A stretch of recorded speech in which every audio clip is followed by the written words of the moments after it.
And we do see a shield breaker here. Some more armor counting. That's going to be a negation of quite a bit of armor. So no Symbol of Rage, which I'm a little upset to see. I would have liked to see more livability out of the Soul Stealer, but he also may feel as though his damage is not enough to make Symbol of Rage worth it. More than a reasonable line of thinking. My style of play is much more survivability, so just a little bit different. And again, counter warding on bottom. Just great warding by PhB. I got to hand it to Lean, their captain. A lot of people really underrating this Andromeda.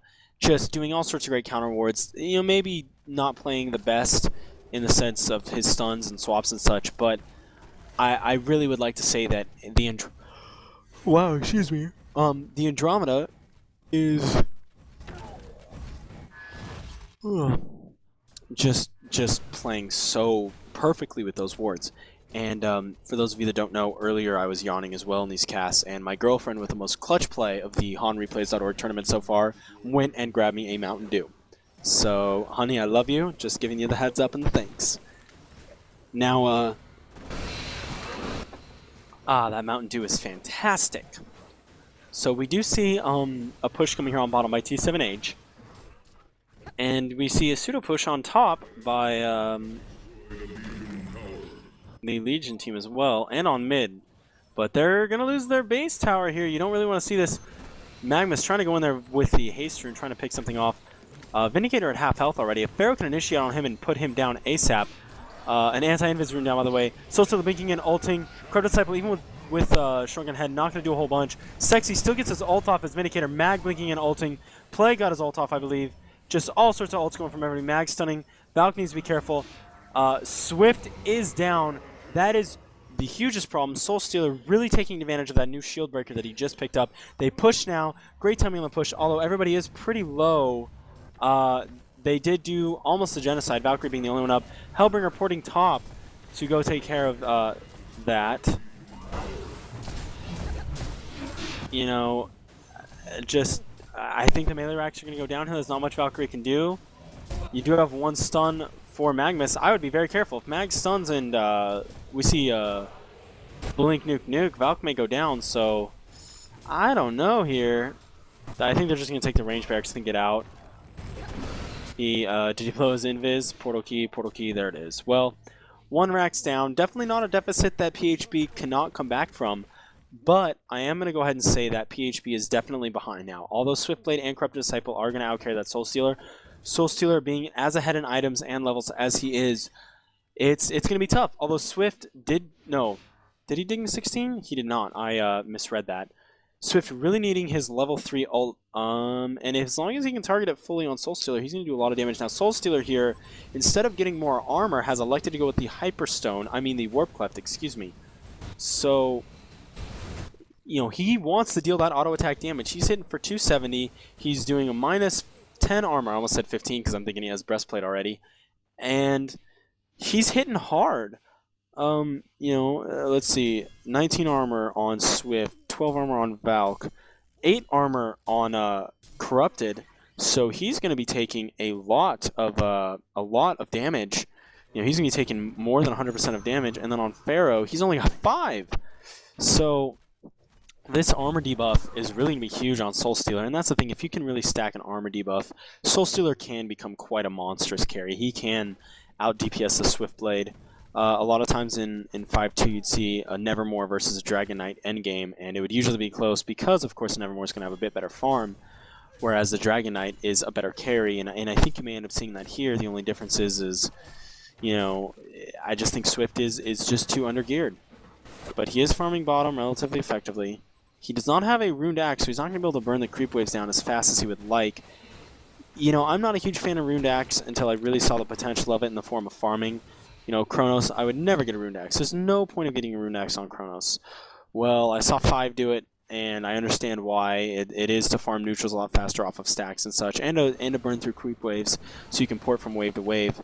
And it's not a bad idea. So maybe a Runed Axe to try and help you get back into the game would have been a little bit better. Or if you plan on taking the game 70 minutes, grab a Midas now. An Alchemist Bones. Doesn't seem like a smart play, but Alchemist Bones, I believe, pays for itself in like 30 minutes or 40 minutes, and it's still a little bit of attack speed. So you know, if you plan on dragging this thing out to the 75-minute mark, you may have a chance here where everyone's going to be 25, but instead it just looks like they're going to rotate top, and by they I mean T7H, and we'll see exactly what happens. Mag with the invis by the tower, don't really know what that's for.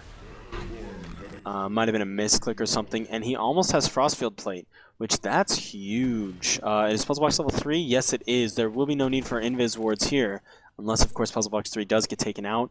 Yet again, for those of you newer players just tuning in, not really understanding why Puzzle Box 3 is such a huge item, not only is it 2 creeps that have huge auto-attack damage, one has a mana burn, another one has a mana steal, like when it hits you, it drains your mana, kind of like Mage Bane. And on top of that, it's a gem. While it's summoned, it sees invis stuff. So if he was to pop it right there, he would see Lean's anti-ward on top, the invis ward. It's also good for despawning wards, as I just mentioned, not just the anti-invis, but normal wards as well.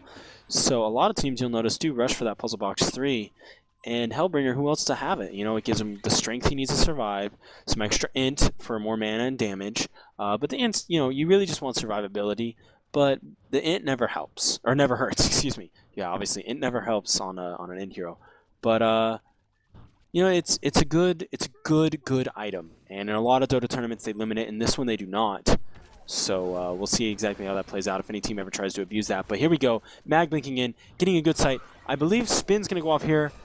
Pharaoh hooking in. He needs to blow his Wall of Mummies here as soon as possible. And Plague, terrible ult. Vindicator does ult, but Plague's ult only bounced once. And Swift coming in, Val coming in. Arrow going to hit Vindicator. They're probably going to burn him down. Pharaoh getting his shrunken head off. Mag getting an ult off there, but Swift hitting the ult. PhB getting 2 or 3 kills already. 3 kills. They haven't lost a single character. Plague goes down. Soulsteal, the last one in here, and I think he's going to go down, even though he took one. He took Pharaoh out. He took no one else out. Hat trick for Swiftblade, Genocide, and T7H just got shit on.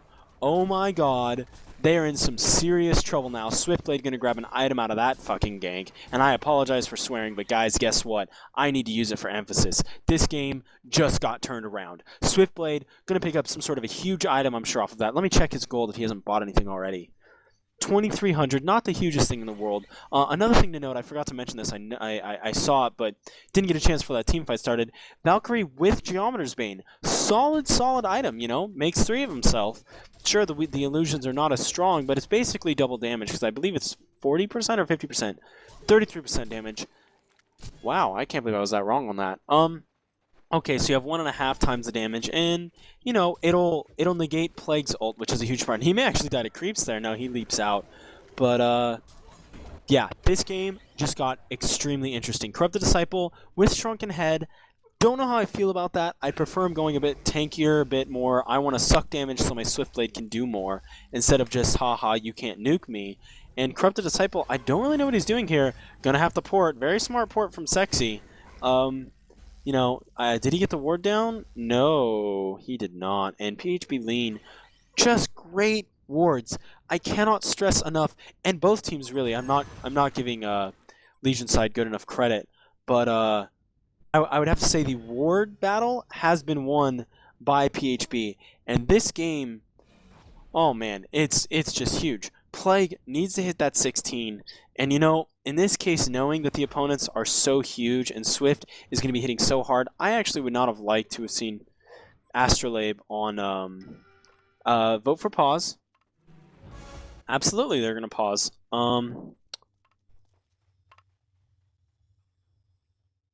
Okay, so you know what? This is actually, I'm going to get a breather and I'm going to put some liquid in my throat because my throat is starting to hurt. Oh, man. All right, well, as I was saying, I feel Plague would have been better off getting the Staff of the Master for an extra bounce and some extra damage on the ult. But I think the hugest thing about that last team battle is he went to ult Swiftblade, and Swift just walked away from his team. And it was a single, what, 430 damage nuke? 370 nuke? Yeah. It was not solid. So a better ult probably would have turned that entire team fight around.